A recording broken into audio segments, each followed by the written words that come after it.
Welcome and good afternoon, everybody. This is the Hard Truths Podcast. I am your host, Ashton Forbes. Today, I'm joined by a very special guest, Eric Hecker. He has been to some of the most sensitive, secure facilities in the entire country, as well as Antarctica. And he's going to be here with us today to share his story, his experience, talk about some hardware that he has seen there, what the implications of this hardware are, the scientific implications and the implications for us as a species, and what people should know about his experiences and what type of technology might be out there. And then we're also going to talk to him a little bit about his experience when he was sharing this information with our government organizations, specifically AARO. So without further ado, Eric Hecker, welcome to the stage, my friend. How are you doing today? I'm doing fantastic, Ashton. Thank you so much for having me on. I've been really looking forward to this conversation. I had a friend of mine named Yvonne who recently turned me on to the work that you had been doing. And to be quite frank, it just was a breath of fresh air. It's been a long time since I've seen people connecting the dots with facts and research and effort. So my hat goes off to you, sir. I'm happy that you've become interested in the information that I'm trying to get to the people as well, because I believe, much like yourself, some of us are starting to learn that there's technology going on around us to a level that is almost beyond description.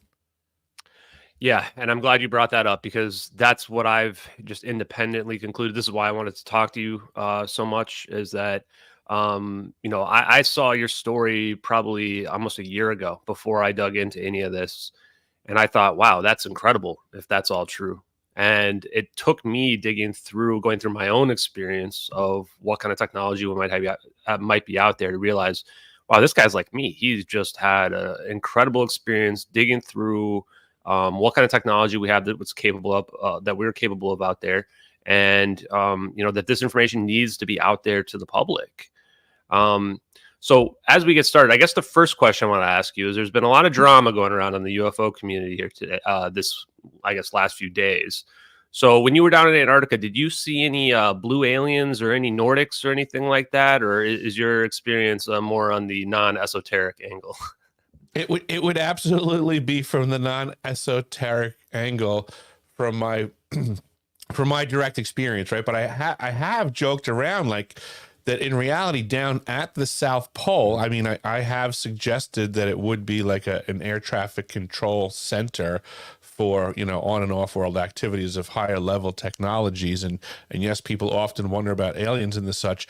And I have to admit, like, although I can say I've never seen anything with my own two eyes, it's very interesting that environment affords people anonymity by being completely covered up, every inch of your body and everything, with cold weather gear.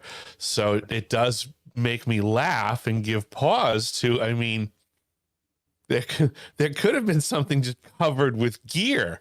So, I mean, I get where people make suggestions, and I have to give pause and go, something, it's on the possibilities list, but I can't technically say that I have any confirmation of seeing any form of alien at the South Pole Station. But I did see what I now consider a UFO of some sort, which was a large, massive ball of flame that went from horizon to horizon at the South Pole, which is at great elevation and unobstructed, and it went so fast. And it was completely level flight. It wasn't descending.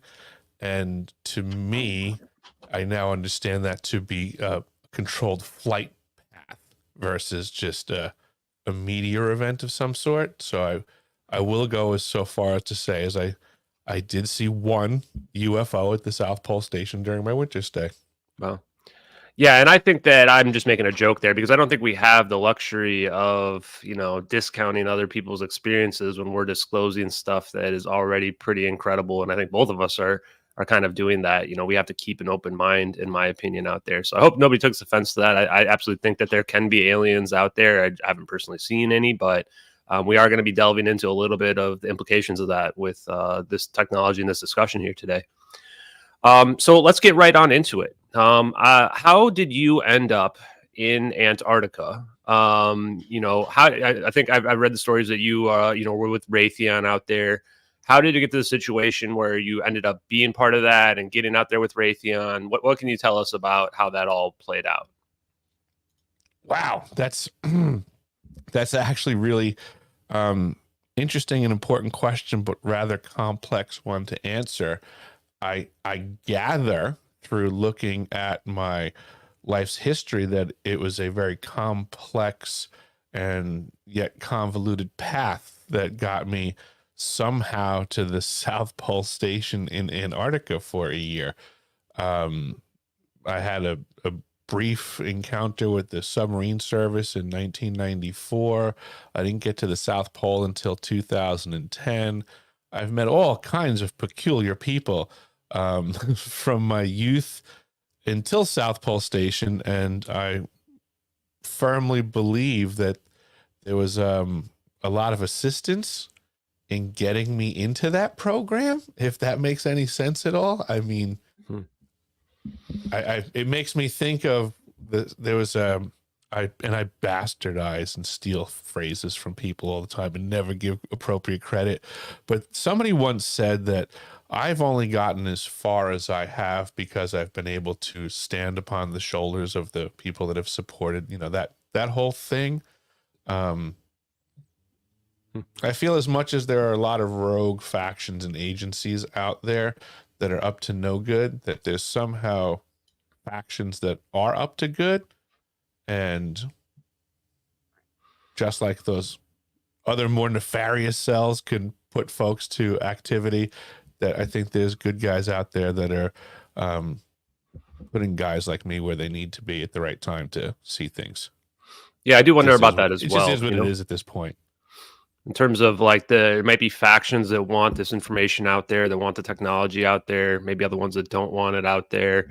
It does make you wonder, and it makes you wonder about what kind of covert means might be happening behind the scenes. What was your impression of Raytheon, before and while you were working out there as a My company? impression of Raytheon through my life of crossing paths with this corporation has brought me to the contemporary conclusion that they are the devil incarnate in corporate form.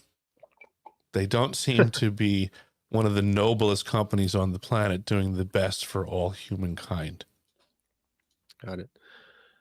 And so, and I'm starting to believe the same thing about many defense contractors that are out there. Raytheon is one of them, and my personal opinion is that disclosure is really a matter of getting the information technology from those companies. So when you were out there, what was your primary responsibility and what kind of team were you working with? I guess what I'm getting at is, are there other people that had similar experiences to you did while you were out in Antarctica? Gotcha. Basically, I was contracted as a plumber for the summer season 2010 at South Pole Station. And during that summer season, I applied for the winter position as well and did well enough in my summer season to get that second contract. In that capacity, I also had to serve as a co-lead on what they called the fire brigade team.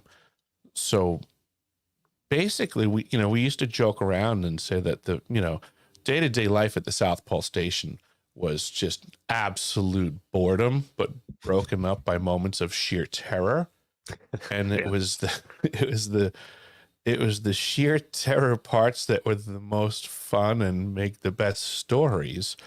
But in reality, that's what I was actually there for, was that when things went catastrophically wrong, I was the guy that was basically charged with figuring it out, making the first call, breaching into the hot zone for, whatever the predicament may be at the moment, for whatever alarm bell rang.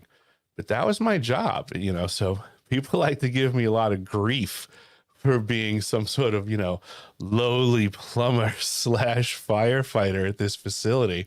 But for all practical purposes, it was an extremely important role that was relied on heavily to make rapid decisions to maintain life support systems that I assure you, when Mother Nature encroaches upon your life support systems in such a harsh environment, it's very important to keep that stuff back online as fast as possible, because things can get really bad really fast in those conditions.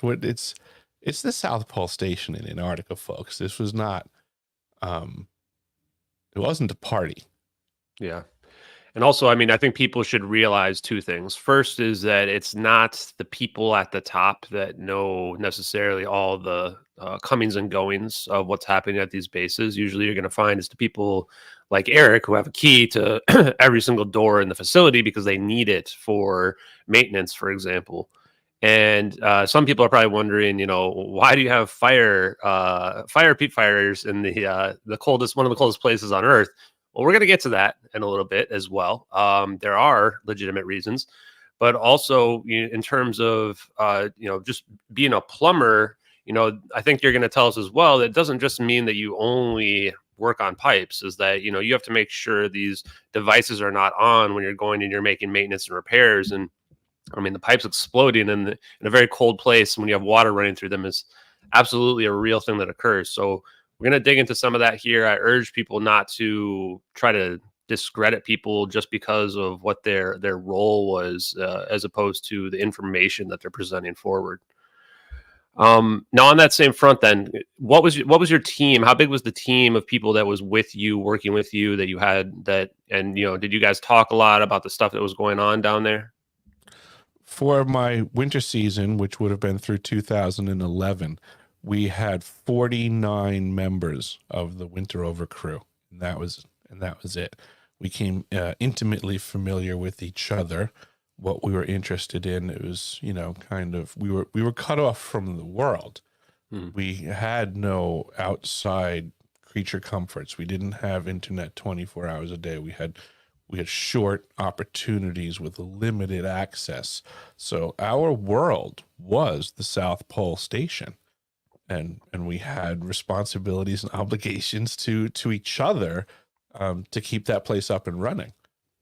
The science that they were doing was being presented as very important, and we certainly were trying to do due diligence to make sure we kept things functioning. It was like being on the moon. I mean, even Buzz Aldrin, when he showed up to the South Pole, was, beside himself on how similar it was.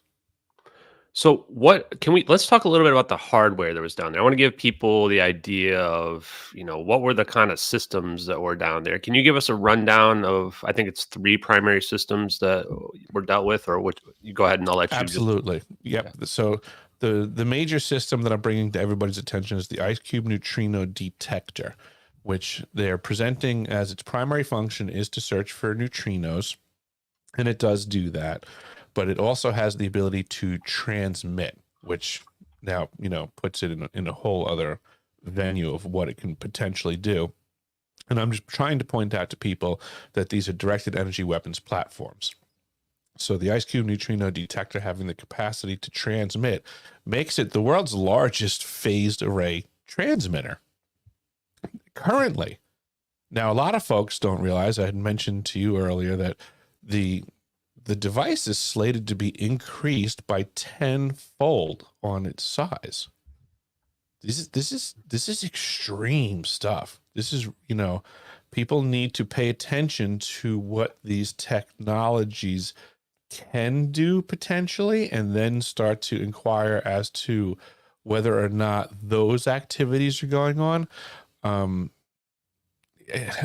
don't even know how to sugarcoat this to it's a bitter pill for people to have to swallow, but we are currently in war. There's war going on, but at a technological level that people can't really comprehend.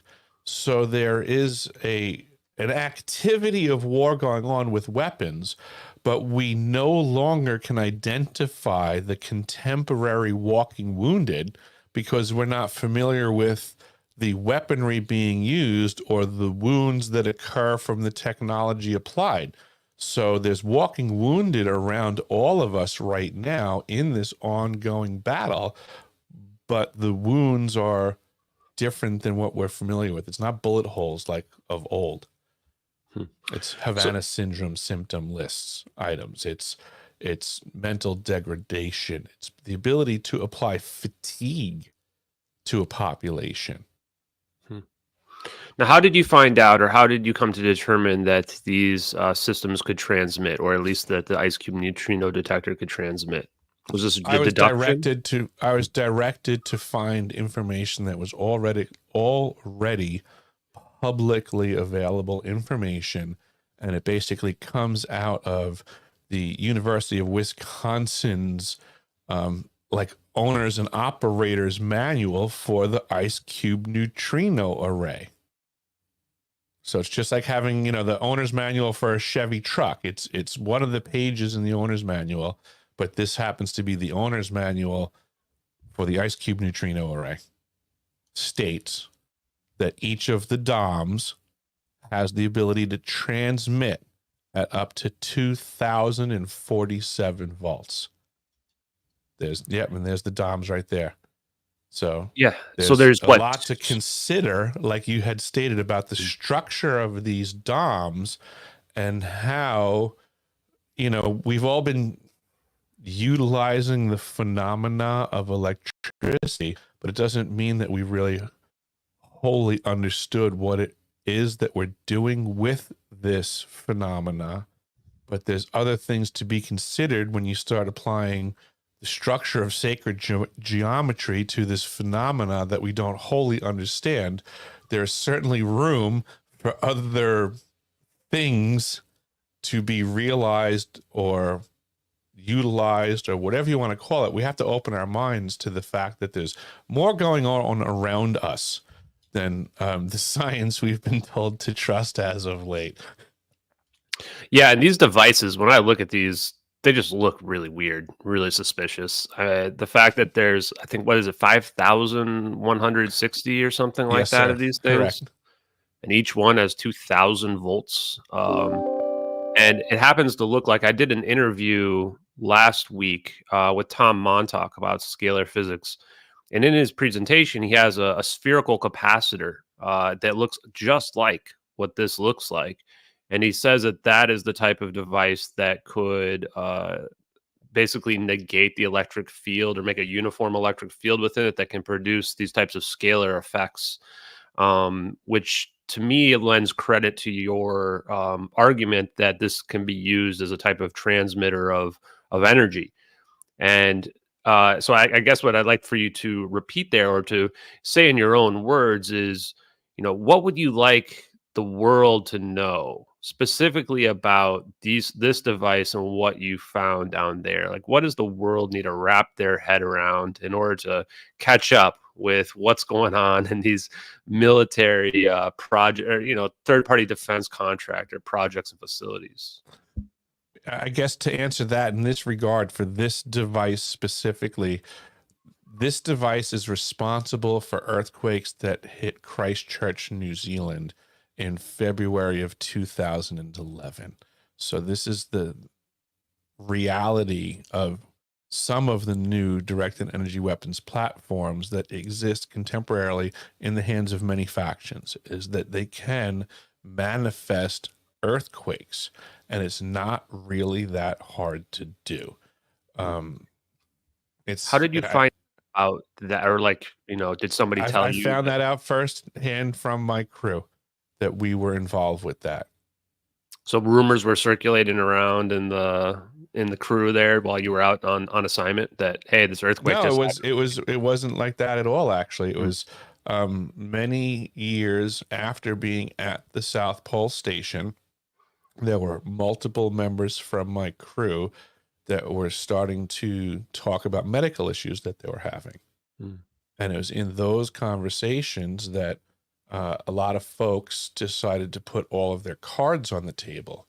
And in those cards that were then dealt, it was discussed what was really going on at the facility. which was the application of these systems in secondary and tertiary capacities above and beyond what they were presented for as their primary purpose of science, was also the ulterior motives and what that could have done to the crew, which was us. Yeah. And it was in those types of conversations that there was realizations for some. Yeah, it's the thing about the Christchurch thing that's really weird is there's no fault lines down there. And all of a sudden they had, I think it was over a 6.0 earthquake. I can't remember. Maybe it was even stronger than that. So I did dig into that a little bit and I thought it was very unusual. The thing I keep wondering about is, are we talking weather control or weather manipulation? You know, and there's a little bit of a subtle difference there, which That's is, semantics at that point, yeah, it is. because the difference between one and the other is just called practice. Yeah. That's true. It's just getting good at it, right? Is getting good at it. And that's what I kind Right. of wonder is, are we just shooting beams out there and then things are happening, versus are we able to cause very specific events to occur? This was something that came up recently with the Taiwan earthquake, which was, I think, like 7.4. People don't realize, like, every time you go up 1 point on the Richter scale, the earthquake is 10 times more powerful.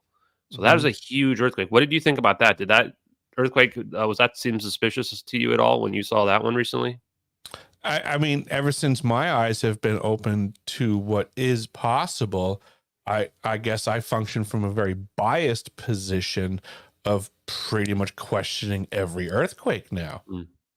Because if not, us and our agenda, there are certainly plenty of other factions that have their hands available to the same technology. So I believe that we, the people of the planet, need to start paying more attention to the technologies that are being used about us, and start to understand that if these rogue factions keep doing what they're doing, which is, it's because we don't get to know it exists, means that it can be unregulated. So right now, there's just certain factions that are running amok with technologies because they're unregulated. It's not worth it for them to share the technology, because in an unregulated capacity, it's more lucrative. Yeah, my friend was telling me that there are potentially multiple factions. You've got the faction that wants the information out. You've got the faction that wants to keep the information secret. And then you've got the faction that wants to profit off of it themselves. And then between that, you've got maybe all of those factions wondering what the other factions are thinking and what they're doing. And I think when you look at it like that, it gets a little bit scary. Now, one thing I want to say for the people out there that might be watching this going, oh, this is all sci-fi. You can't really pull this off. The laws of physics say you can't do this. I would say, think again. Ask yourself, do you really think that we are at the pinnacle of human civilization and scientific advancement right now? Is it possible that we do not fully understand the laws of physics and electrical engineering perfectly? When we're talking about scalar physics here, which is the types of science that we need for these types of effects, we're talking about Maxwell's original equations before they got stripped down to Heaviside's 4 electrical engineering equations. And when we're talking about this, we're talking about the idea that you can negate your magnetic potential or your electric potential, and then you're not left with nothing. You're left with a scalar potential. And if you can take that scalar potential and turn it into a transmitter, a beam, like we see in these DOMs that we're seeing here, potentially from something like this, you make a beam out of it. And then you take that beam, and that beam would have, if you try to measure it with electromagnetic type of measurement device, you're going to measure nothing. But if you then cross that beam with another beam at a location in the distance, now you can potentially recreate the energy at a distance. You can have an interference pattern. We call it interferometry zone occur.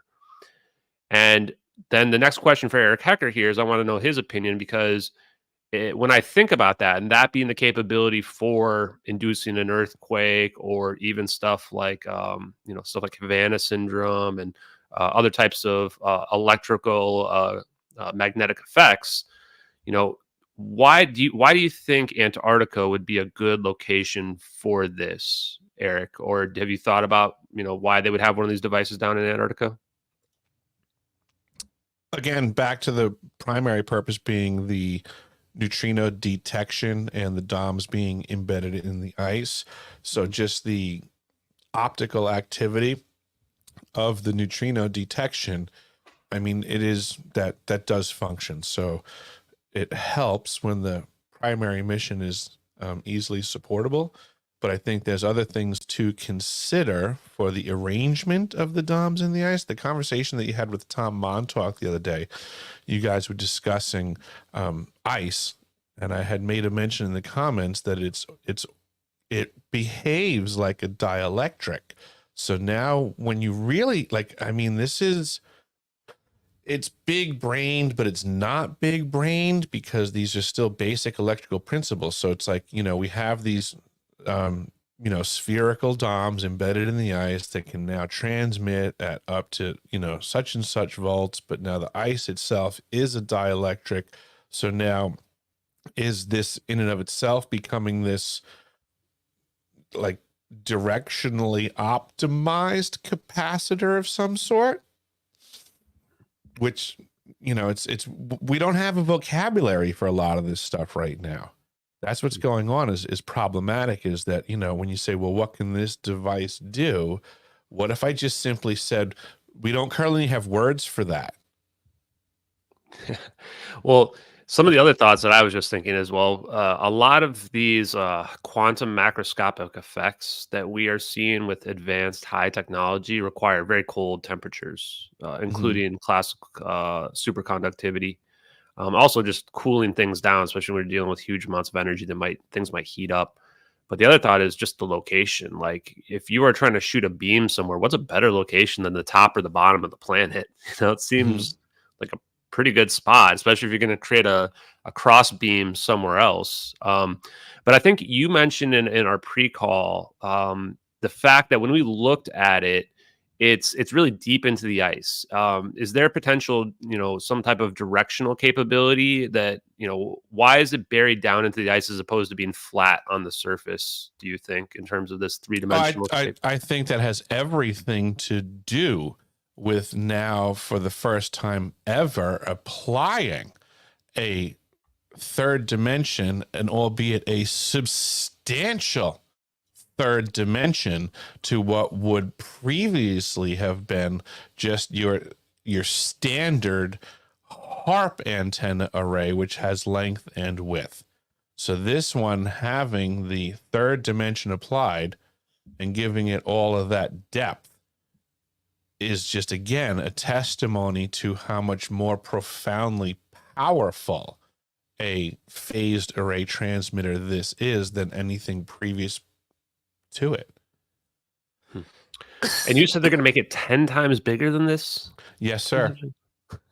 10 times bigger than the current arrangement.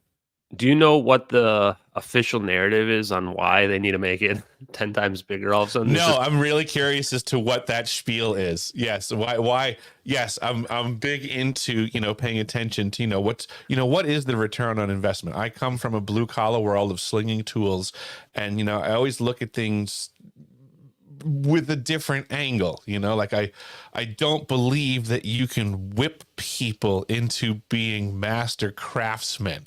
So I don't know that I buy the whole, slaves of Egypt building the pyramids situation. It just doesn't really make sense to me. Yeah, no, I'm with you on that. So everybody who's out there and watching or listening to this later on, pay close attention to what the official narrative is about why our ice cube neutrino detector needs to be 10 times larger than it is right now. I'm very curious to hear, because I think that, like what Eric just said, they've got these narratives that are out there. We don't even have words to describe everything that's out there. Like, I'm using the term scalar physics, but you're probably not going to hear officials use that. And so, whatever they say about it's probably going to be some scientific mumbo jumbo that they're going to try to pass off on us for why they've got to increase the size, and we should pay extra attention to that. So did any of I think you mentioned this, but just repeat it if necessary. Anybody else in your crew, so they started to have weird symptoms that I think you said after the fact people started to attribute to maybe it was being, too close to some of the hardware that was out there? What happened? Absolutely. And you can probably look this up right now. My winter site manager, while we were active at the South Pole Station, suffered from some sort of incident, and it made all of the news. Her name was Renee Nicole Dussure. She was the winter site manager for my crew, and she started calling for a medical evacuation of herself, which was extremely abnormal and gave me, great trepidation at the time, because this was the person that through my hiring process was emphasizing to me that I needed to understand that there was no such thing as a medical, it was just, there you go. That's my winter site manager, Renee. So she was trying to get a medical evac for herself. This is the person that hired me and made me sign paperwork after she made me understand that there is no medical evac process. We're just stranded there. So it was the weirdest thing ever when she started trying to call for an evac for herself. And Wow. An evac. So yes, she wanted to get out of there. She was feeling so bad that she just needed to leave. something happened to her. I believe that she believed that she had a stroke, because at the time of the incident, she had no other way to have words for it. But I believe that she and many other folks from my crew were the victims of directed energy weapons systems attacks. Wow. So I'm trying to read here. Did she end up getting evacuated? She was removed on the first scheduled flight of the season officially.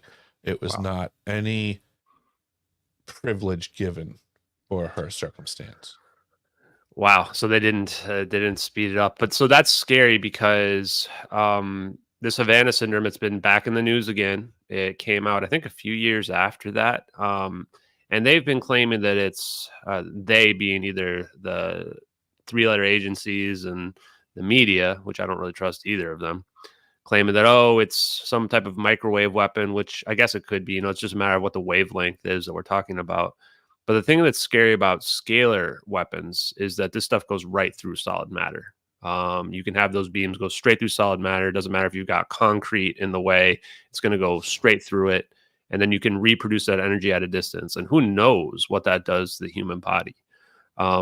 Thomas Bearden, who I believe you are familiar with, I've been going through a lot of his old videos. And when he starts talking about this scalar interferometry, one of the other aspects of it is a medical healing aspect in terms of this kind of like time reversed wave, they call it, which can kind of revert the state of the cell or, anything back to its original position. It's definitely controversial to speak about, but now the opposite of that would be, a weapon that can damage people, that can, he argues, pass disease from one cell to the other, or, I imagine it can do some pretty horrific things out there.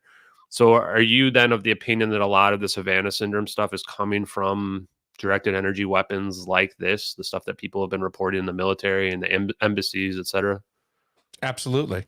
Yep. All of these weapons are, up the sleeves of our enemies 6 ways from Sunday. This is part of the issue, is that we need to realize the broad spectrum of stuff that's available in the market contemporarily. It's not like there's just one thing, that's terrible. There's a lot. There's companies that have this stuff in market right now. So there was a company that was previously called LRAD, and now they go by the name of Genesis. And these are companies that sell commercially directed energy weapon systems. They are available currently for law enforcement, fire departments. They're sold under the guise of being hailing devices or long range communications devices for emergency use. But if you get trained on this stuff, you learn that there's a dial, and there's a green zone, there's a yellow zone, and there's a red zone. And, they say that the officials are trained to never put it in the red zone, because then you Mhm. can kill people. But my question would be, why do you even have a red zone on the dial to begin with? But these are the products that are commercially available to our overseers that, in a panic, next thing you know, that dial goes to red, and some scared police officer just decimated a crowd with a microwave weapons blast.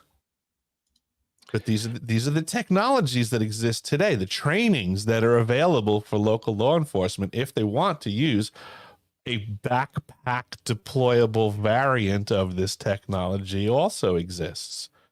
So that, if you have the right money and the right paperwork, this stuff is omnipresent in our society already. Yeah, and I was looking through this document about energy, and in this there is a part. I'm trying to find it down here. If I can't find it, I'll just dig straight to the images that I have. That pretty much talks about directed energy weapons. Directed energy weapons have been getting talked about in the defense contractors for years, if not for Mm-hmm. decades. Yeah, here it is right here, actually. So, energy horizons, air, space, cyber infrastructure, under materials and systems under extreme conditions, we can see directed energy listed both for air and space right here as well. And also, you can see propulsion listed for air as well in here. And then we can see our government partners here as well: NASA, NRO, NGA. You know what scares me when I look at this particular clip right here is that the air part would be, we see OSD, Navy, NASA, FAA. This is where I think we're talking about shooting beams out into the sky. When we look at the space one, now I think, okay, well, we've got this ice cube neutrino detector or these HARP radar antennas on the ground. Imagine if we had them in outer space on Mm-hmm. satellites shooting down. You have better field of view. I mean, one of the big limitations is the field of view and how far you can shoot it. Now, I think they can bounce them off the ionosphere, which makes them have huge, huge range. But if you have satellites that can do this, then you can just zap anyone on the whole planet. Yeah, Um, these are just different cogs in a machine at that point. All these different independent systems have what they can accomplish singularly, but then there's a lot to be said for firing up different systems and crossing the streams, so to say, of different systems with each other. yeah. So people definitely need to be paying attention to these types of systems that we have out there, and hopefully opening their mind to what we're capable of, especially when it comes to Havana syndrome as well. It wouldn't surprise me. I think that if that we're being kind of led down a different path with the Havana syndrome stuff because they don't want people looking at these types of systems, wondering what can we pull off there, and then like you said about the mass fatigue. Imagine if this is a weapon that's not just hitting a single person, but you can hit like a huge body of people, a group of people, a city of people with this type of technology. It does make you wonder about weather manipulation and those types of effects as well. Now, Eric, when you were in Antarctica, what was like the impetus? When did you realize that something was wrong? I mean, you may have already had like, you didn't trust Raytheon when you first went out there, but was there a moment where you were looking around, digging through stuff, looking through the utilities or whatever, where you thought, this doesn't seem right. There's something going on here. The first time where I had actual knowledge that things were not as presented and on the shadier side was an event where I discovered that the ELF system that we had been officially told was disabled, de-energized, not functioning. And I learned that that was not true, that it absolutely was energized. The system was up and running. And I came to this knowledge just because I was trying to work on a circuit that was next to that circuit. And because things weren't labeled correctly, I guess you would say, I had to, check as to why, some circuits were on that were supposed to be off. And that's when I learned that it was the ELF system was up and running, and that the circuit that I was looking to de-energize was the next circuit over. So it was pretty much just suggested that I should just get back onto my task and, you know, hustle up, because now the circuits had been safely identified. And what's your understanding of what the purpose of that ELF hardware is? That's probably the second device, right? The ice cream neutrino detector is number one. ELF is number two. ELF is number two. And again, I would say that directed energy weapons platforms are multifaceted. So I'm going to make suggestions to the things that I believe can be accomplished with this type of technology, but I do not want to limit the list of things that these things can do just to my understanding and imagination, because I think that's one of the first problems we have with these systems is not appreciating how manifold they can be. Okay, that's fair. Yeah, go ahead. What do you think, Aaron? I've got the diagrams pulled up. In regards to the ELF, it's been known for years that these systems work with submarine communications. So hence there would be secrecy that would want to be applied in that capacity alone.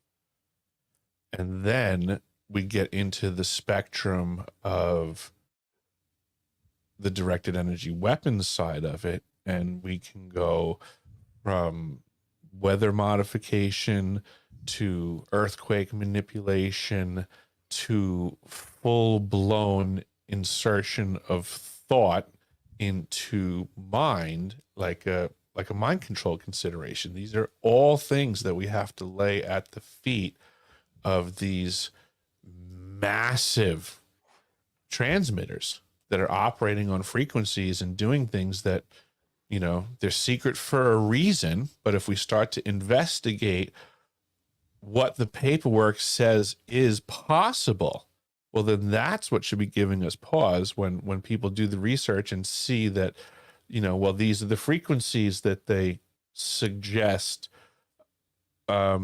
intrusive thoughts can be applied. And the thing that I want to also harp upon here, and I don't mean that as a Good one.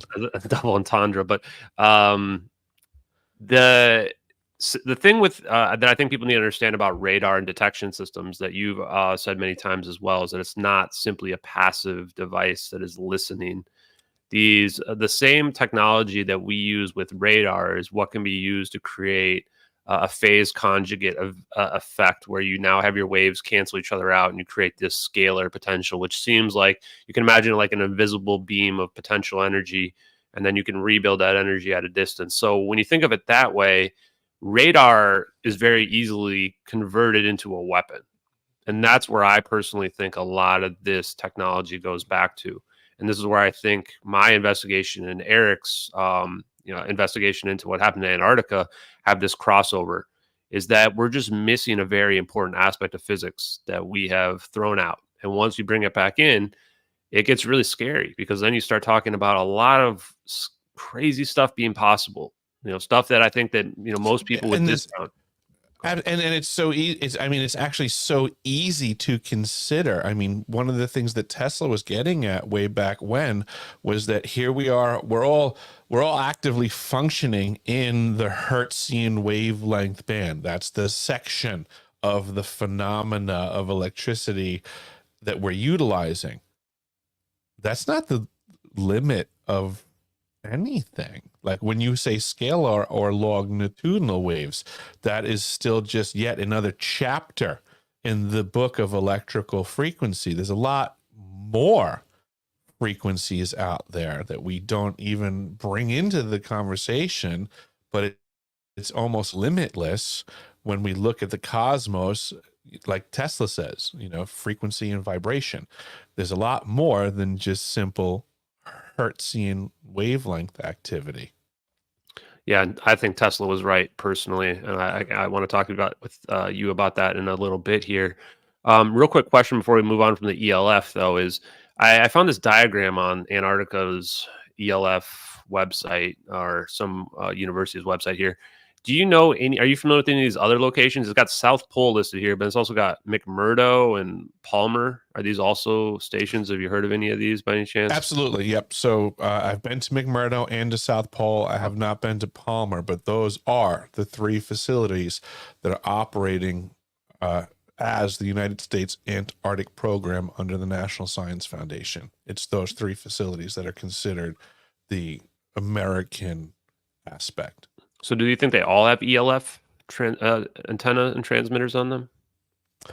Not sure. If the South Pole has the actual ELF antenna, I don't gather that McMurdo or Palmer would need the antenna, so to say, but I wouldn't be surprised if they weren't some sort of technology at their locations that afforded some sort of I guess the word I'm looking for would be like steerability, targeting almost, to assist in its delivery from South Pole.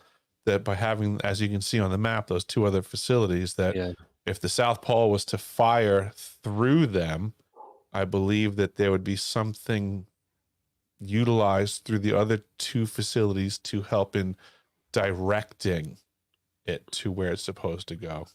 Yeah, and the thing that kind of creeps me out about this image that I'm looking at here is how you can see the lines on these and the interferometry zones on them as well. And in fact, just like a week or two ago, there was a weird anomaly that was actually like this size that we're looking at on this graph in this exact location that everybody was talking about. And this does make me wonder, especially when I go down to this next graph. We're talking about the precipitation region. And if we're talking about stuff like manipulating the weather, I'm sitting here wondering, like, why do I have all these interferometry zones and connection points between all these locations and these VLF receiver sites that are on this graph here? Because it makes me wonder, like, are we not just measuring the weather, but potentially, impacting it as well? And yes, it does seem like, for a lot of people out there, that's probably, we're pushing what they're willing to believe, but I think that once you start to dig into what Tesla was capable of, you'll start to realize that like our planet is one big capacitor. And if we manipulate this ionosphere, magnetosphere, we can manipulate, the climate potentially and everything about our lives. There was a report from the Air Force back in the early 80s. And I have this in my possession. It was given to me back when it was a big deal and super secret, and I was told to like watch yourself with this, but it has since become much more public knowledge. But it was a report that the Air Force had about how they would have control of the weather by the year 2025. Wow. What if they got there a little bit early? It wasn't a research and development project. It wasn't maybe we'll pull this off. This was a report on what they were going to have direct control of by the year 2025. Some people in the chat right now too are saying that there's other bases around that have ELF transmitters like this. And if you were to imagine that all we need to do is create an interferometry zone, then you'd want these kind of all over the planet or in various locations where you can then just cross the streams on any point in the planet that you want. And like I was saying before, take that and apply it to satellites. Like we were just looking at that Navy paper, which I think I still have it open here. If I pull this back up again, you look at this, it's like, you what don't do you guys hear a lot of think people discussing the Sosus array. Oh, yes. I don't think you get a lot of people that have any idea how extensive the Sosus array is. That's been very relevant for my research. So, little side note, I've been investigating MH370, and people think, oh, well, this plane just crashed somewhere in the middle of the ocean and we're just never going to find it. We just didn't ever find it. And they kind of gave away the game when the Titan sub in near the Titanic imploded. This is a sub that only holds 4 people. This is a tiny little sub. And the Navy just comes out 5 days later after every single cable news station's going, how much oxygen do these people have left? And they go, Navy goes, yeah, well, we heard that implode like 5 days ago. We just didn't tell anybody. And by the way, we're going to go pick it up because we triangulated the exact position of it using our Sosus system that's out there. Well, spoiler, guys, that system was declassified in like 2012. It's been out there for well over 10 years. Like we can pinpoint acoustic sounds anywhere in the ocean, and I don't think people realize that. Do you have any other insights to the Sosus system? Yeah, it pervades every inch of every wet spot on the planet. Really? How did you find out about it? I was in the submarine service for a short period of time. Oh, so you knew about it before the Titan sub I knew stuff. about it in 1994. Oh, wow. So this is, guys, like if you are out there and you are in, let's say, UFOlogy, and you've been hearing about these USOs, unidentified submersible objects that have been moving really fast, like the Navy and the military knows what's going on in the water. We've got these acoustic systems that are out there. We have to be extremely naive to think that something that crashes into the ocean or is moving around the ocean that we're not hearing it out there. And I think a lot of the frequencies these things give off are very unique as well. It's not like, oh, we're accidentally hearing whales or something like that. It was sophisticated systems, like Eric just said. I actually went out with there was a TV series called The Alaska Triangle. Mhm. So I got contacted by them, and I went and filmed an episode in season 2, episode 9. They Oh, really? sent me out to Ketchikan, Alaska, to locate unidentified submerged objects. They basically said there's Really? been reports out here, and do you think, with what you know and your skill set, do you think you can go track these things down? And I said, sure. So I actually went with the Alaska Triangle crew, located a underwater spot where there was unidentified submerged object activity. The production crew, the captain, everybody was all excited as we were recording every bit of it, and everybody was being all congratulatory. Oh, you know, you found it. Well, they edited all of that out from the episode. They edited you out, or just that part about you finding? They edited out the activity of finding it. So they played all of the parts where we were searching and hunting, and there's statements being made by me like, oh, not finding anything here, you know, just natural. Like they really pushed out the part of not finding and removed the part of finding. Wow. Well, yeah, the Sosus system thing is pretty wild. I was just reading through it right there on the Wikipedia of it, and it goes back even much further than I thought. So I think that our surveillance apparatus is another thing, in my opinion, people need to get their minds around. It's not just directed energy weapons, but like we are seeing and hearing everything that's going on our planet. There is no hiding anywhere in the ocean or anything like that. Oh, not at all. And that's where all the real activity is going on this planet. You know, 70% of the world is covered in water. And I can tell you right now, whatever's happening below the surface of the waves, dead men tell no tales, and history books are written by the victors. So whatever the winning submarine captain says happened, that's what happened. That's scary, man, especially for somebody like you, sir, who has actually, you know, worked on submarines before. So what about, did you have any experiences with, or what can you tell me about the AARO, the hardware system that's out there on Antarctica? Oh, I'm sorry. Oh, ARO. Yeah. I'm sorry, you're getting not the double confused with AARO. the We'll get to that one AARO. later. Yeah. Yeah. So ARO was the Atmospheric Research Observatory at the South Pole Station. It was run by NOAA, which people are learning has a very interesting. There you go. That's a great shot. Green laser beams. That's Yep. nothing suspicious there. Yeah. Please disperse. And that actually looks to not be the AARO building because it's too small.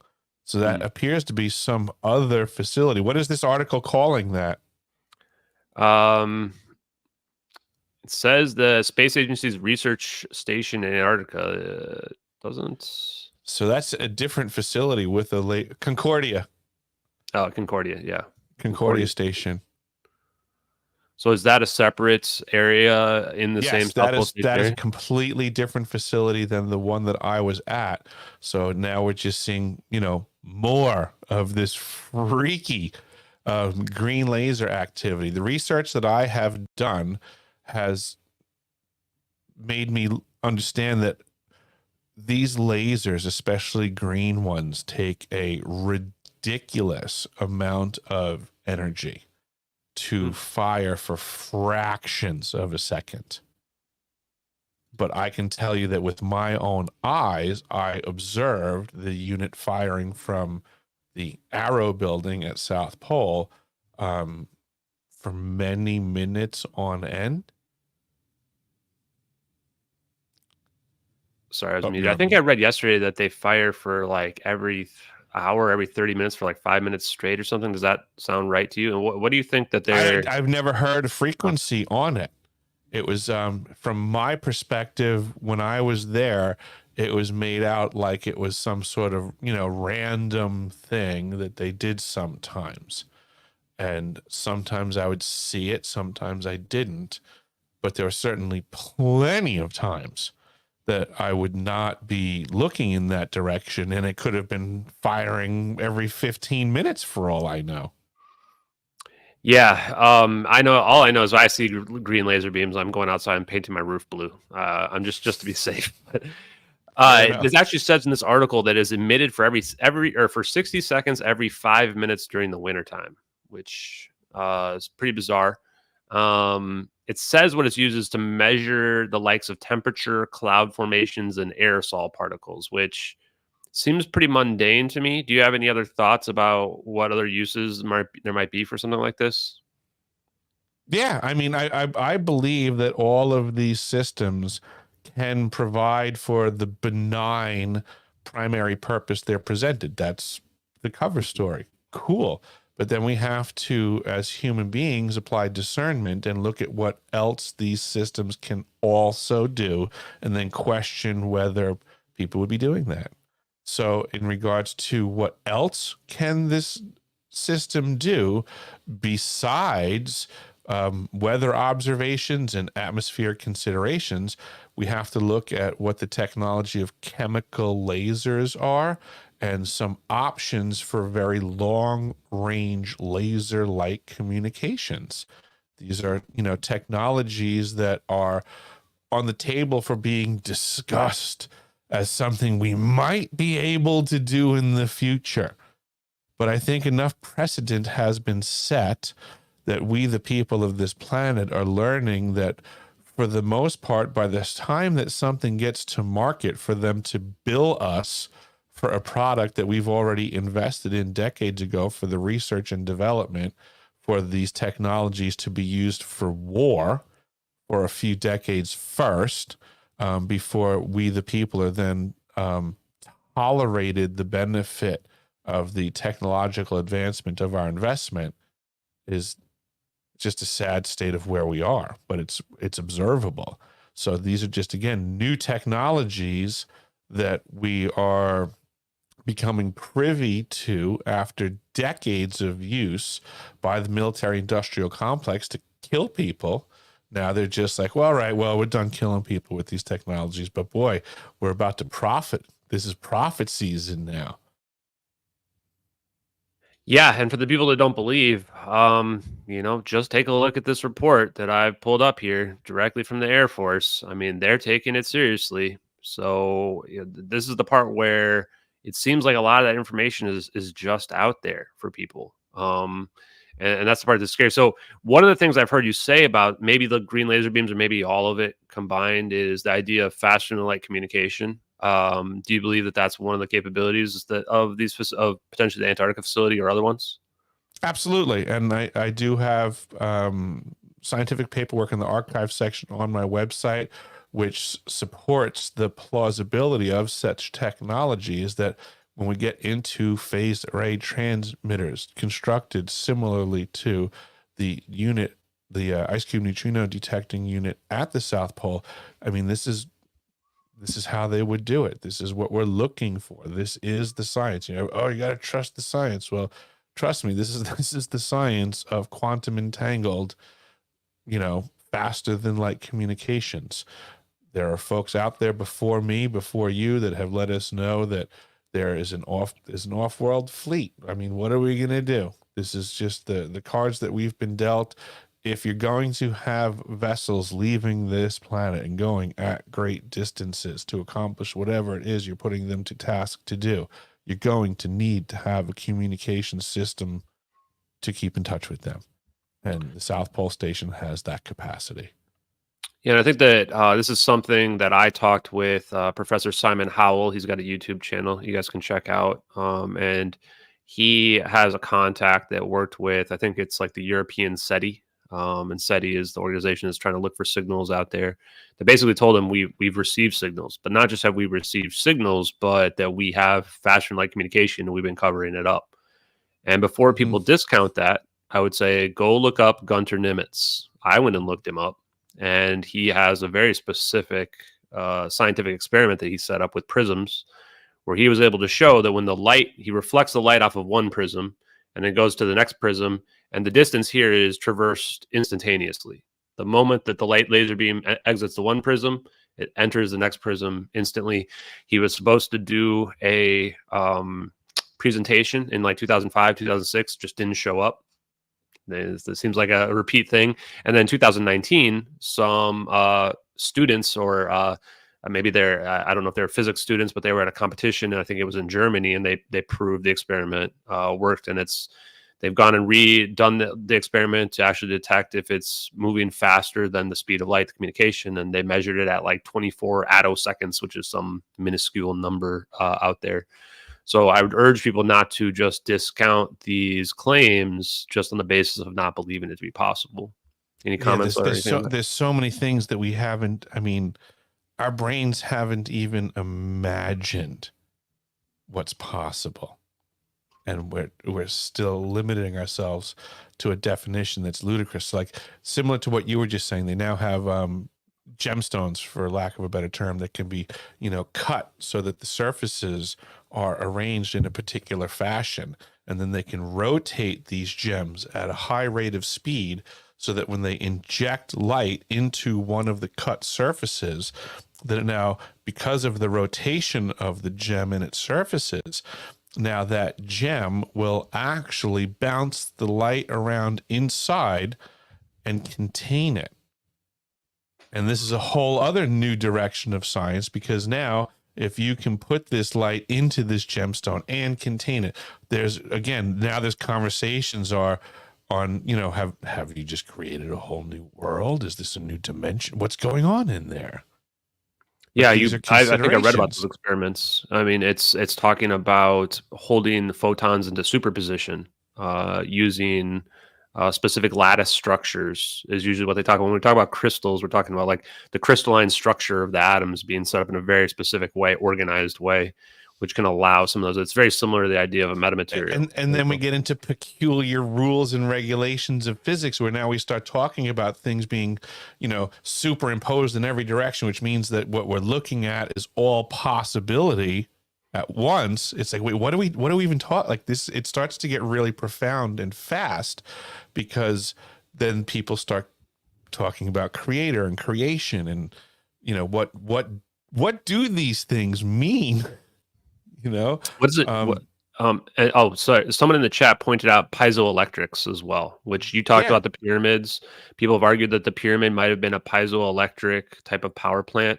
When you talk about some of the types of crystals, when we're talking about piezoelectrics, like quartz is a piezoelectric crystal. They use it in people's watches that don't have any batteries, because Hmm. when you squeeze it, it produces electricity. Hmm. So there's already magic out there that people don't even realize on their day-to-day basis. But what do you think, given what you've gone through and what you've experienced, what do you think the nature of our universe is? What is this? How has this changed you spiritually or in those aspects? Oh, great question. My understanding of things would be it's way less material and more energetic. It's Life is more verb than noun. It's more about action and decision and doing than it is about possessing or having or wanting. So I think that there's, I guess, power to deciding something, and a lot of intention and investment has been spent to make the vast majority of people wishy-washy. And that if people just simply chose to do something in the world around them, that it would have a lot more impact than they've previously considered, and that people should feel more empowered to take part in their community and make decisions and do. Wherever you are, wherever you may be, do whatever you think is right always, and do that as much as you can, because there seems to be technology, investment, whatever you want to call it, by a new definition, that wants people to do less. I like that. I mean, I like that because what I've been throwing out there is this idea of the only way that a lot of this technology is possible, in my opinion, is that the holographic principle must be correct. And a lot of people say, well, that means that we live in a simulation and that life doesn't matter. And I want to tell people the opposite. And I think that what you just mentioned, it's like when you look at this, it should bring people hope, in my opinion. It should tell you this is a world that you can make a huge difference in, that you can help Mm-hmm. build up, that you can make a better place for people. And that's how I see it. So I don't know, would you agree? Is that a good characterization of your opinion? Absolutely. I think the power of the intention of each individual and then collectively as a group is so obviously important, that we can observe by how much investment is already applied to make sure that we are of a unified opinion of something, but currently it just happens to be to the highest bidder. But we can obviously see that there is intent and investment on what the mass of the population considers. That's paid for. That's observable. We can speak for hours on end about what's being most invested at this point in time, which is causing the most conversation amongst the most people. I mean, this is just marketing 101 at this point and observable, but certainly that activity is going on. The minds of the masses are wholly owned at this point. Social media was a mistake. You just heard it right here from Eric.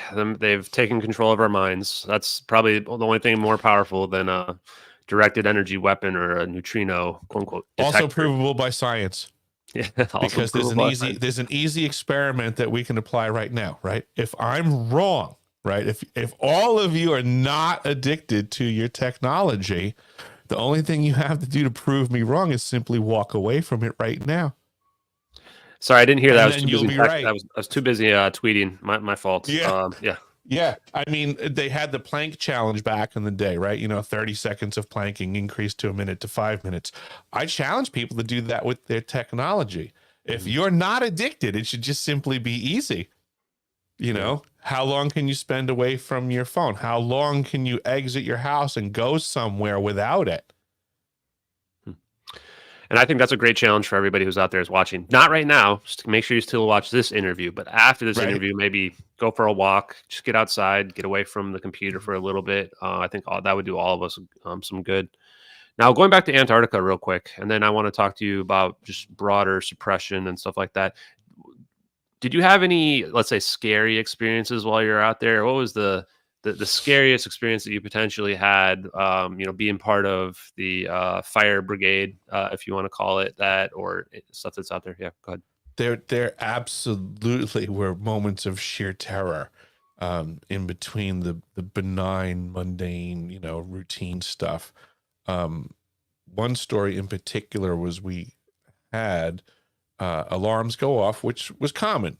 Things went into alarm and we would, get fired up and gear up and do what we have to do. But on this particular occasion, the alarm had come in that it was for the balloon inflation facility, which was on the lower level of what we refer to as cryo. So if the balloon inflation facility was in fact on fire, that means that it could continue to burn up and over to the cryogenic facility. And the cryo facility had about 500,000 gallons of chilled helium, and it was chilled down to 4 degrees Kelvin, which is quite cold.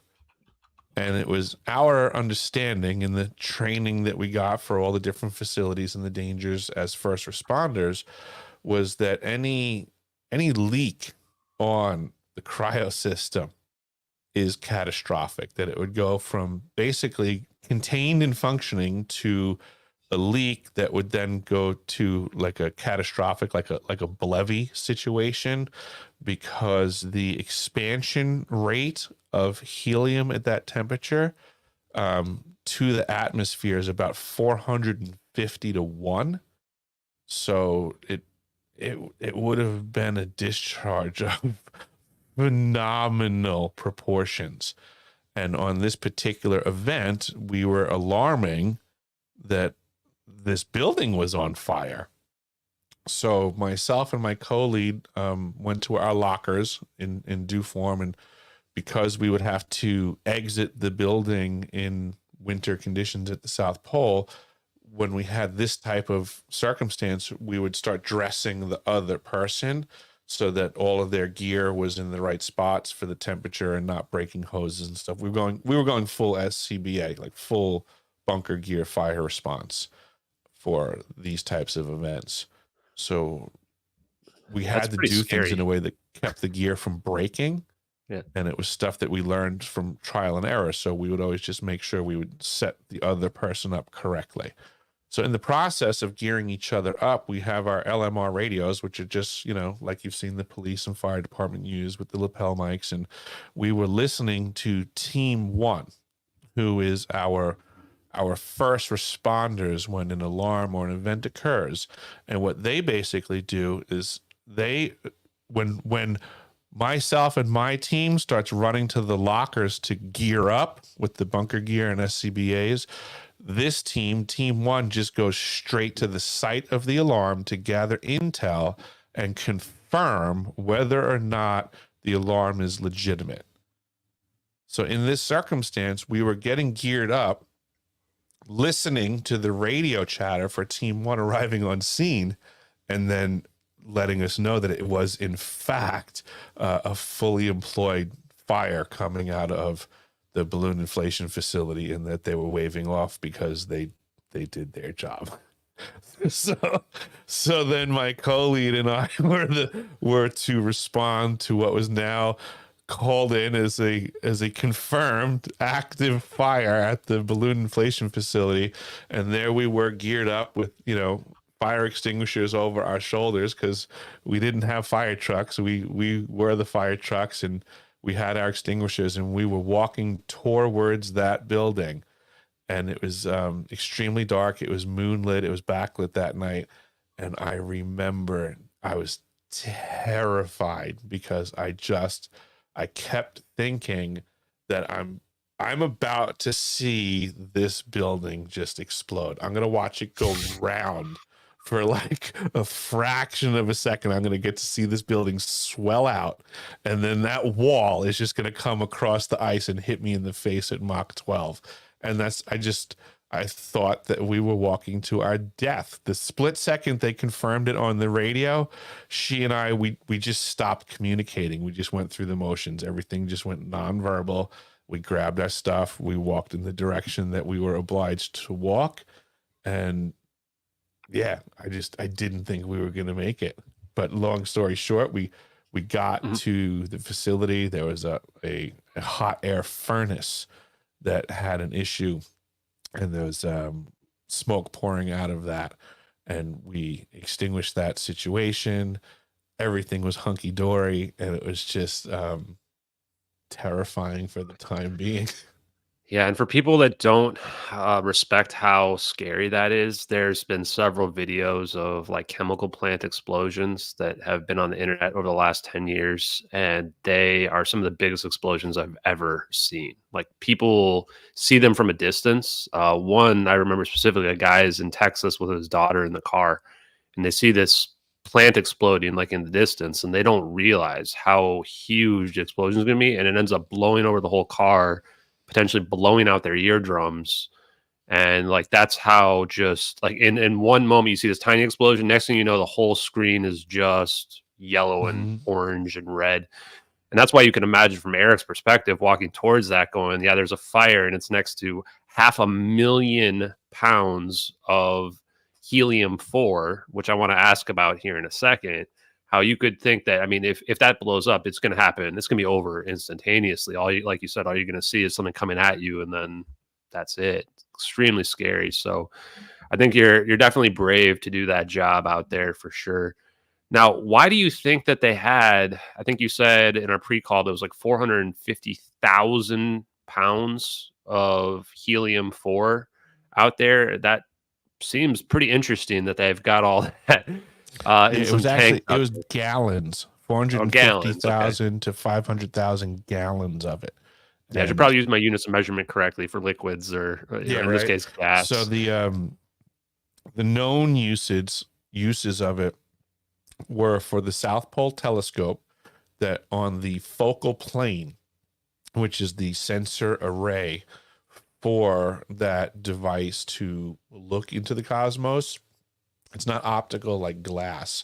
It's a sensor setup that they call the focal plane. And the chilled helium goes from storage temperature of 4 degrees Kelvin. They then reduce it down lower to 1/4 of a degree above Kelvin. And Wow. then that's the temperature on the focal plane, so that they can then look outwardly into the cosmos and have an, unfettered view of what's going on. So this is getting me suspicious, Eric, because liquid helium is one of the rare elements that produces Bose-Einstein condensate at absolute zero temperatures. It's a superfluid. Mm-hmm. So it becomes this liquid where it gets bosonic properties. And for the people that are out there that don't know, the difference between a fermion and a boson is whether or not it can compact down to a single point. So a fermion would be anything like my phone, the structure of the atoms in my phone. That means that it all is in separate spots. It has this mass that I hold on to. But when you get to bosonic situations, that's like a laser beam where you can focus the photons down to a single point. And this is where the idea of a Bose-Einstein condensate comes into play. Now you can see here either our liquefied helium-3, maybe I was saying the wrong one here. They said they formed 2 atom Cooper pairs, which are bosonic and condense into a superfluid. These Cooper pairs are substantially larger than interatomic separation. This is also the explanation that we are given on superconductivity, is that electrons form Cooper pairs. And then when you read the uses for liquid helium, it says it's commercially used for superconducting magnets, which the thing that I found from my research is there's 2 things that are extremely important for magical technology. And number one is superconductivity. Superconductivity, the idea of the electrons flowing freely and producing a coherent wave, is where we're getting some of these macroscopic quantum effects. This is, when I say macroscopic quantum, just imagine magic happening. And then the other thing is we need very small microchips and processors and transistors. And this is where, if you dig into semiconductor companies, there's not a lot of them, and a lot of them are in Taiwan, and their stock values have just been going straight up into the air. So when you tell me that there's 450,000 gallons of rare helium-3 that's been super cooled to its Bose-Einstein condensate levels, definitely has got me scratching my head a little bit. If anyone out there is listening or watching, wants to leave a comment in the chat on YouTube about what they think this might be getting used for, if there is some connection to superconductivity related to this telescope they have, would love to hear your guys' thoughts. Awesome. So any other, either hardware that might be out there that we're not familiar with, or is there any other stories relevant to the Antarctica kind of time that you spent out there that you think are worthy to know? And if not, what would you want people to know, about your experience? I think that my experience is similar to everyone else's. I'm just connecting the dots faster. I think we all are suffering like the walking wounded in this modern day battlefield. And I just happened to be with the team, with the crew that became privy to this situation first and foremost, and that we're just trying to let everybody else know, because they're in the same throes of war. And I don't like seeing anybody get sucker punched. And right now everybody's getting sucker punched. And it's just not right, because people aren't aware of the enemies that they have around them. And so then to change gears, how did you start to be able to connect those dots? When was the point for you where you learned about the capabilities of this type of technology? And from me digging into it, especially directed energy weapon stuff, people think that that's, wow, that's some new technology that's out there, but it looks like it's been out there since at least the 80s. So that might be the Yeah, old technology. I guess for me officially, it would have started with my time, my short exposure to the submarine service back in 1994. And, these are the facts of the matter, right? When I was in basic enlisted submarine school, we watched the movie The Hunt for Red October, because it was a teaching mechanism. We were educated that Tom Clancy's not an author. The Hunt for Red October is not a fictional tale. You can add, there's so many complexities that come from this truth, right? But long story short, in the movie The Hunt for Red October, which is a documentary for how we got the Seawolf class submarines, but there's something mentioned in that movie, and that is known as that magneto-hydrodynamic drive. That's the most important part of that movie that they just gloss right over. But it's the technology that allows the Red October to provide that caterpillar drive, that silent drive, the interaction of massive amounts of power to the medium of water to provide thrust and flow. Because that right there is the door to walk through when it gets into the concept of propulsion systems that people would consider off-world or UFO or UAP, because the only difference for a magneto-hydrodynamic drive on a submarine, the medium of the water going through it, is no different from the scientific standpoint than the medium of the atmosphere, which is just a less dense version of the ocean. So it would just simply require more power. And if it turns out that more power isn't actually a problem, like our military industrial complex would want us to believe that having power at infinite amounts is a challenge, when you overcome that obstacle and you have copious amounts of power available for any harmonious system that you want to build, I mean, literally, the sky is the limit is a funny way of putting it, because it certainly wouldn't be a limit at that point. Wow, that's a really good insight, because I had never really considered the idea that submarines might use this technology. But I did watch a couple months ago a YouTube video where someone built one of these using a 3D printer, and they made it more and more efficient. There was no moving parts; it was just magnets and electrical current. And it created a propulsion effect, and it was actually pretty powerful. And it looked actually very similar to this picture here on the right. Yeah, that looks like a Hubbard battery design. Yeah, and my guess is that given if some guy on YouTube was able to put one together that produced you could see the thing moving like pretty fast, that the Navy and the government with their defense contractors probably can make some pretty incredible stuff with this. So this was your first foray. Okay. In the Hunt for Red October, and you experienced that. So you, if I'm gathering correctly, you saw some crazy stuff with your time, working on submarines, and that led you to, ask the question, what are we really capable of? Absolutely. Yep. I became aware in 1994 that a Los Angeles class submarine was pretty much the greatest testament to the technological advancement of man that almost no man will ever get to see. That there was stuff going on that people, it was just beyond their understanding. And we know this stuff. We know this is how the government works. We know this is how our money gets invested. I'm just letting folks know that, yeah, I happen to get my foot in the door in the submarine service and witness firsthand that, yes, it's nuts how far ahead of the curve they are.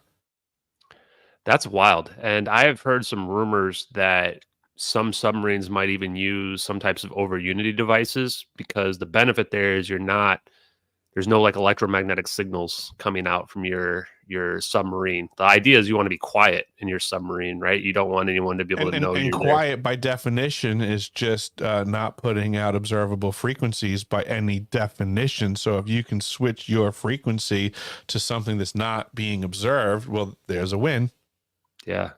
So, guys, I hope you are listening to this. We might be giving away military secrets here, but I think our adversaries already know about it. So, hopefully, we're just educating the public. If there are any government people watching, Everything I do is for we the people of this planet, because unfortunately, lunatics, by every definition, have decided to represent we the people of this planet as if we're all against each other, which is obviously not the case. yeah, We, the common people on this planet, have everything in common, and we deserve better than what the lunatics that pretend to represent our best interest have been providing with the money that we've invested towards them. and They that's have something failed that my us. buddy, We have not failed them. yeah, that's something my buddy Jake Chansley has said a lot. I've run across him. He's known as the shaman of January 6th, but turns out he's a really smart dude. And one of the big questions I asked him is, well, is it safe to get this technology out to the public? I quarreled with it internally myself. He came back and said, well, the worst people on the planet already have it. So how can it get any worse than that? Might as well let some of the good people have some access. Yeah, right. Yeah, I can follow that logic 1,000%. I believe that we, the people, are way more resilient, way more adaptable to the truth than those that would withhold it want us to believe. And these statements to the opposite, that, oh, people would freak out, people couldn't, that's part of the paid propaganda to get people to believe that we, the people, can't handle of course we can handle any reality. It's reality. We're real people. We're part of it. We'll always be able to deal with the punches for life. Let them rip. Let's see what's really going on and watch how rapidly the people can mitigate any problem that they become aware of. So how do you have any thoughts on how to get this information out there to the people? Like the Y-Files just did a big episode about free energy, and they said, well, just make the schematics publicly available. Don't patent it. I'm not sure I necessarily agree, and I'm not sure there's any easy answers, but what is your thought? I think that I kind of do lean in the direction of that suggestion, because it does seem that open sourcing stuff would be the faster avenue to the freedom of information and the use of the people. With that being said, the question in general, like, what do I feel to do about this stuff, is just continue to fight the fight. I have been trying to get the truth out for a few years now, and what I'm learning, again, and this is my direct first-hand experience, that I need to warn all of the listeners about there. The vast majority of these content creators are shills, charlatans, con men, profiteers, federal agents, you name it. What they don't care about is the truth. What they do care about is who likes them, and making sure that they speak stuff that's pleasantries because they don't want to offend any part of their demographic. Wow, that was really well put. I might have to clip that later because that's exactly how I view a lot of the UFO community and a lot of podcasters and reaction tubers. There are some real ones that are out there, and I appreciate them a lot. But I Few and have far run between. yeah, it's few and far between. It's a lot of people's the problem is once you put the profit motive in there, Hmm. and I call it the Reddit syndrome as well, where it becomes less about what you're saying and whether or not what you're saying is the truth, and more about how what you say makes people feel. And Totally then understood. it's yeah, it's like a post-truth world at that point. It's, "Oh, Yeah, you're telling me uncomfortable everything's stuff." all love and light, and if you don't raise your frequency high enough, you're not going to impact anybody positively because you're so big and mean. And Yeah. it's just it's ridiculousness at this point. And to me, these are just other programs that have been inculcated in our society to, slow the roll of the energies of people that are trying to do the right thing.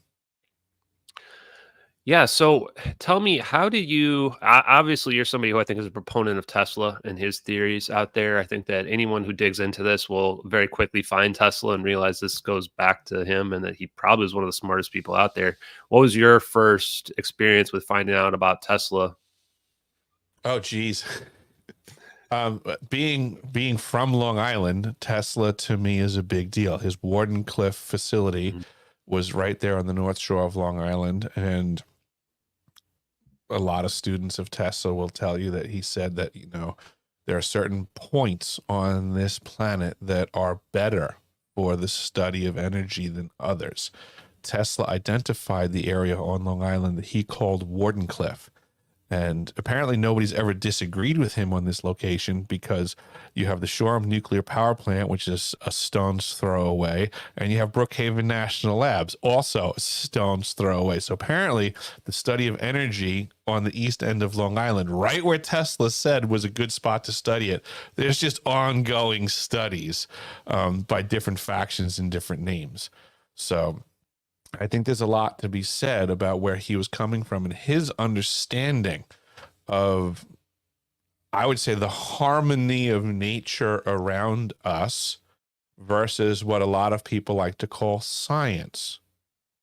Because science oftentimes has a lot to do with our limited observations, whereas folks like Tesla were working in realms which afforded an understanding that there were certain mystery aspects that were being utilized in the equation. And although you can certainly lack calculations, so to say, to these mystery sciences or understandings, there were still certain observations that you couldn't deny. So contemporary science wants really hard to answer everything, when real scientists function from a direction knowing that you have to be able to operate with certain voids of information that will always be there. Those are the mysteries. We don't get to answer certain questions, but yet that's the reality that we function in, and it's observable. Yeah, and that's what science is. I think a lot of people forget that science is the study of observable reality. A lot of people Mm-hmm. in today's day and age think science is whatever their favorite science influencer or YouTuber tells them, which is Mm-hmm. not how science works. It's the other way around. Science is the scientific method, I developing used to tease the hypothesis. physicists at South Pole. I mean, these are some of the biggest brain physicists on the planet working these experiments, right? And I would hammer them with a cold hard fact, because everybody, they get egos and stuff like that. And I would say, you do realize that the only thing a physicist can tell you of value is what they just saw. Mhm. Yeah. That's all they do. And everybody wants to make it out like it's some big deal, but all they're doing is observing something and defining what they saw. Well, thanks, guy. So, how did you find out about Thomas Bearden? Because I know that's a synchronicity. I hate using the word, but I guess I'm going to use it. That you and I both have, as we both found out about I Thomas Bearden. I found out about Thomas Bearden many years ago with an exceptionally peculiar client that I had. And it was in this interaction back in, I guess this would have been approximately 2004 or 5 that I met this person, and he started educating me on the Thomas Bearden information, a lot of stuff about Nikola Tesla, what the current state of our technology was at that time that we were discussing things, and where Tesla technology was already permeating into some aspects of the military industrial complex. As an example would be the oh, there you go. That's the basement from the client that I went to. His name was Toby Balentine, and he is a man with quite the reputation and family history in regards to the alphabet agencies such as the OSS in World War II, and also the creation of the CIA right on the heels of World War II. Hmm. So those are two Tesla coils in that image that were both in his basement when I first arrived to do work for him, and he was quite the character. I think that's just He incredible that you show up to somebody's house and they got Tesla coils in their basement and it was telling you about Thomas Bearden. That to me is wild. he Especially, wasn't literally it? sat me down and we would watch videos. He was a very innovative person, Toby. So when we Hmm. would watch videos, he had also gone as so far as he had a projector screen, but right in front of the projector screen, he had purchased a large piece of like window screen, like if you were gonna repair your own window screen. So Mhm. he had a large section of this material, and he had it hung a few inches in front of the other projector screen, so that when he projected, um, it caused a 3D effect. And this was like his own way of making his own little 3D projector. So it was, the screen in the front with the projector screen to the rear, and there was a difference in depth from the one to the next, and it was a functional workaround to give you like a 3D image. So I mean, this is what it was like dealing with Toby, is that everything was um, a bit more intelligently done. That sounds like holography, which is very interesting because optical phase conjugation is how you get to holography. And from digging to the MH370 investigation case, I found out about holography and optical phase Mhm. conjugation from the Mhm. Thomas Bearden stuff. And then I found out about macroscopic phase conjugation, which is So do taking you those same. remember way back when National Geographic first had sticker appliques on the cover that showed holograms? Mhm. So when I was a plumber on Long Island, I had a client. I had the weirdest. It was amazing all the different people that I met. One of the people I met, I worked in the guy's house. He had his laboratory set up. I looked at this guy shooting lasers across his lower level of his house. It was in like Muttontown or something, but he was the holographer that the National Geographic tapped to make those covers. That was him. Really? Yeah. It's weird how there's this stuff that seems mundane that we just see it and we don't think twice about it. We just go, "Well, that's cool looking."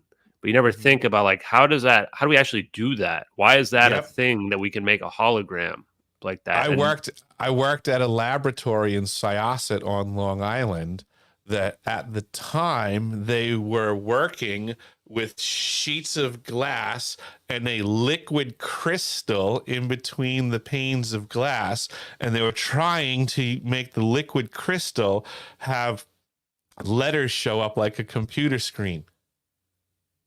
It wow, was just the dawn just of control liquid it. Yeah. crystal display laboratory work, and I was there working on a sink listening to the scientists scream and yell at each other trying to make it work. That's funny. So I want to talk a little bit about suppression and the AARO, the All Domain Anomaly Resolution Office. Mhm. So you told me before in our pre-call that you actually talked to the AARO. What was your experience like talking to them, and what is your impression of them?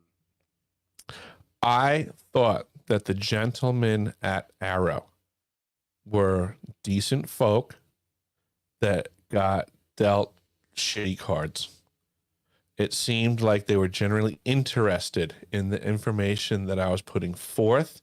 It seemed like they had a general appreciation for the veracity of my statements and the documentation that I presented, to the point that the conversation came full circle and they quite bluntly asked me, what are they supposed to do in the future when they run information like mine up their chain of command, that they absolutely believe that there's, information like mine and other information out there? They said, what do they do when that stuff just gets wholly ignored? Which was what they were anticipating, is that, they're getting good intel, but they're not going to be allowed to do anything with this. And they just basically said, like human being to human being, like, what do you think we should do? And I just told them straight up, I said, you need to quit your jobs and start working for the right team. I said, that's just how life goes. I said, if you're going to ask me, that's my answer. If you're taking good intel and you're going to watch it get brushed under the rug, I said, you only have one direction to go. And I said, that's as far away from this as possible. That was my interaction with them as well. Is that I remember the guy that called me in January, and he was telling me about the football game because it was like national championships and bowl season going on, and it was just like talking to a normal guy, which was great. But it did, I talked to him a little bit about some of these like February shoot downs from last year, which are this UFO event that happened, and he's kind of telling me, oh no, that was just balloons and what have you. And I'm sitting there just going, man, like, I feel like this guy's never going to be allowed to tell the truth about what we are really technologically capable of, which made me a little bit sad. How do you think that that is a main mechanism of suppression? Or I guess the better question is, how do you think that they are suppressing this information? I think so many people are job scared that they found themselves in a circumstance that they don't feel financially free to exercise the decisions that they want to make. And I think that's something that we need to pay attention to, the machinations of society around us, because I believe that most people will find that they themselves have allowed themselves to get into such a circumstance. And this is one of the main control mechanisms of society in general. I mean, everybody was threatened with losing their job if they didn't wear a mask, so they put a mask on.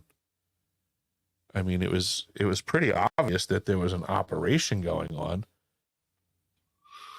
but Yeah, it so worked. like It sure as money, shit right? worked.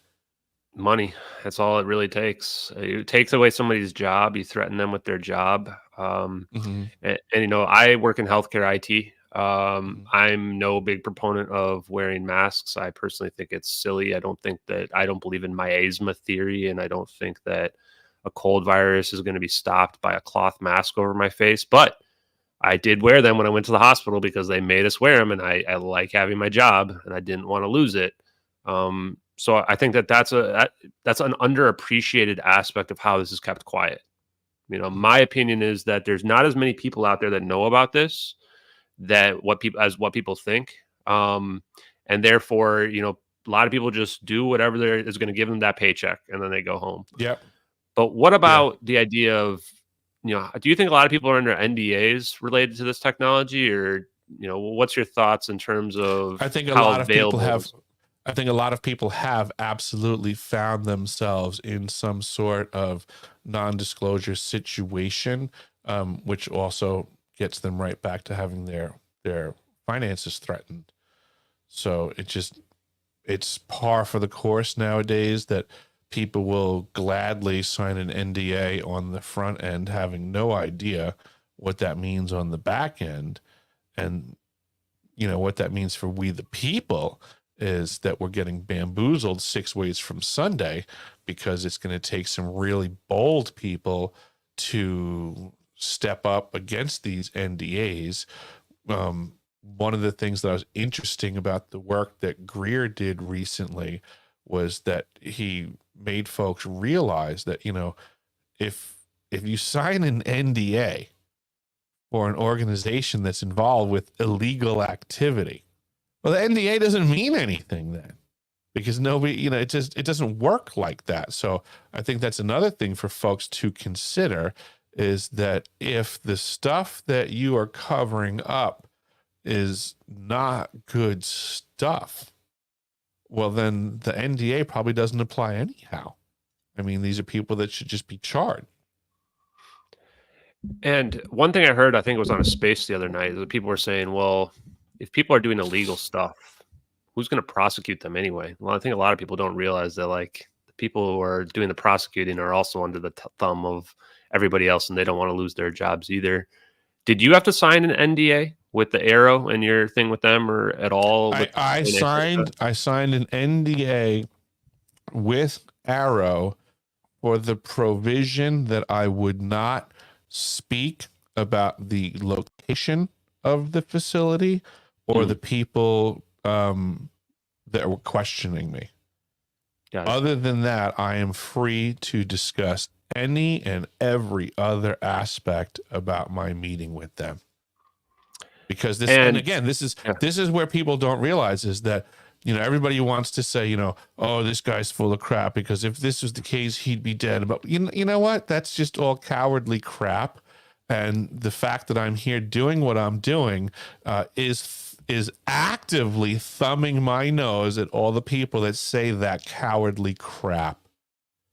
We as individuals have a lot of power, and people need to start exercising it.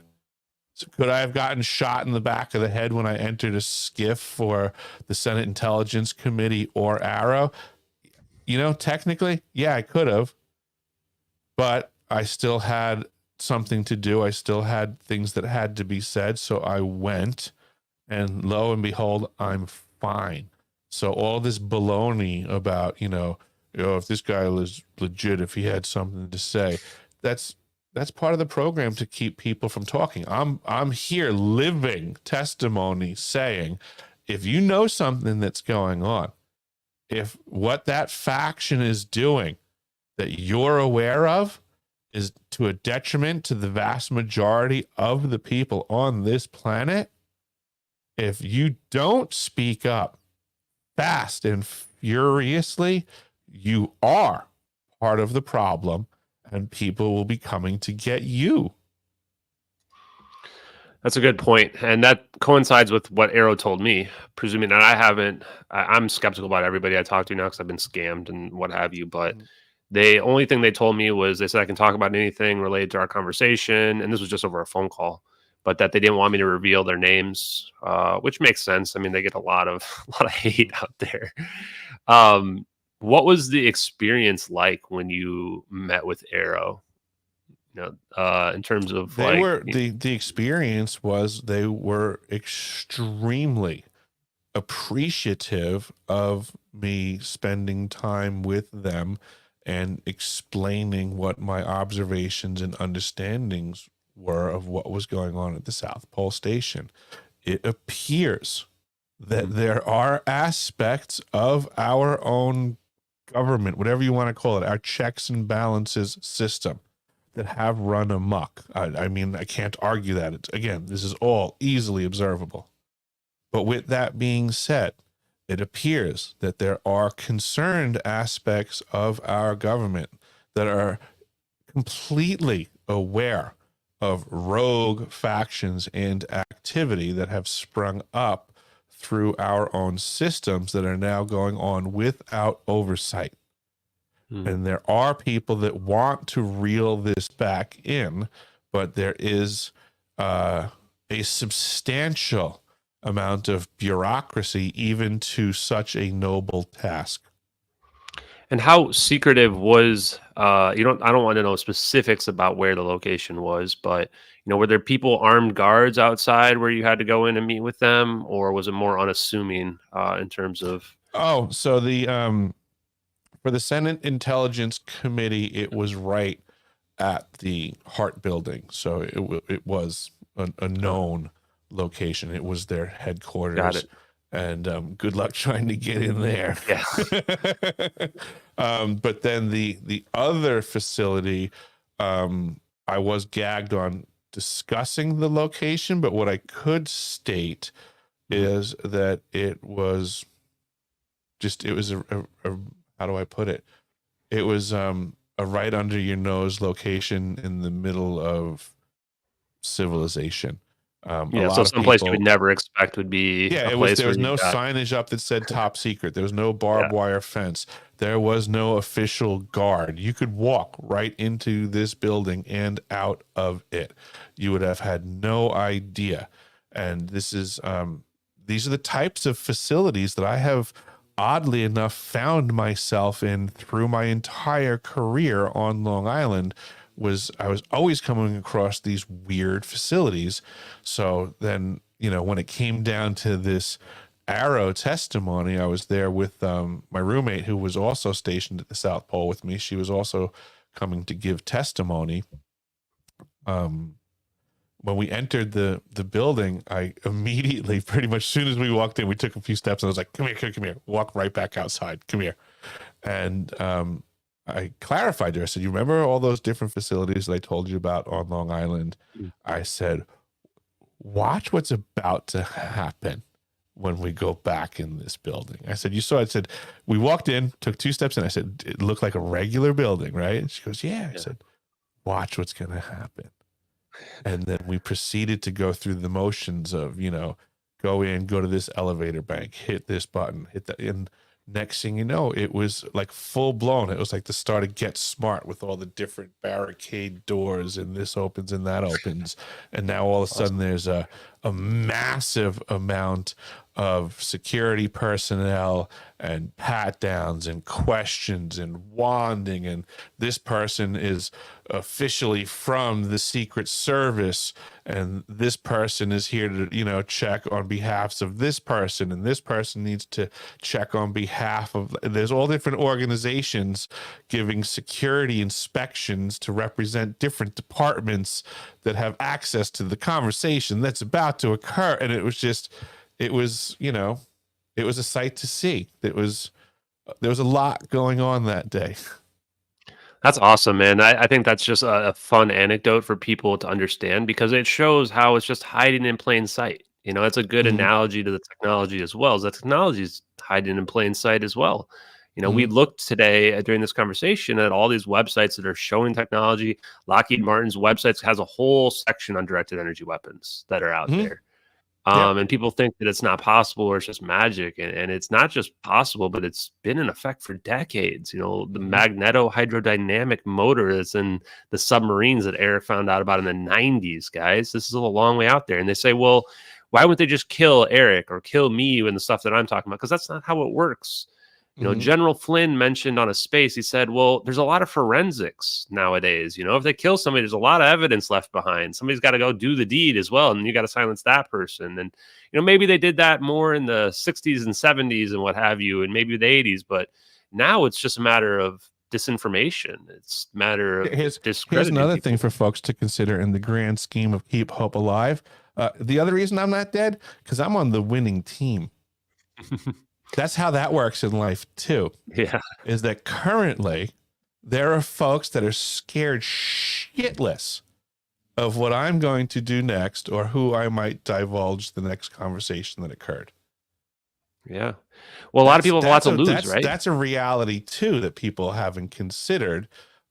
Is that, yeah, there's a lot of activity going on. There's all kinds of different factions doing all kinds of different things, and I would assume that if somebody wanted me dead, I'd be dead, or if someone was scared shitless to make a move on me, I'd be alive.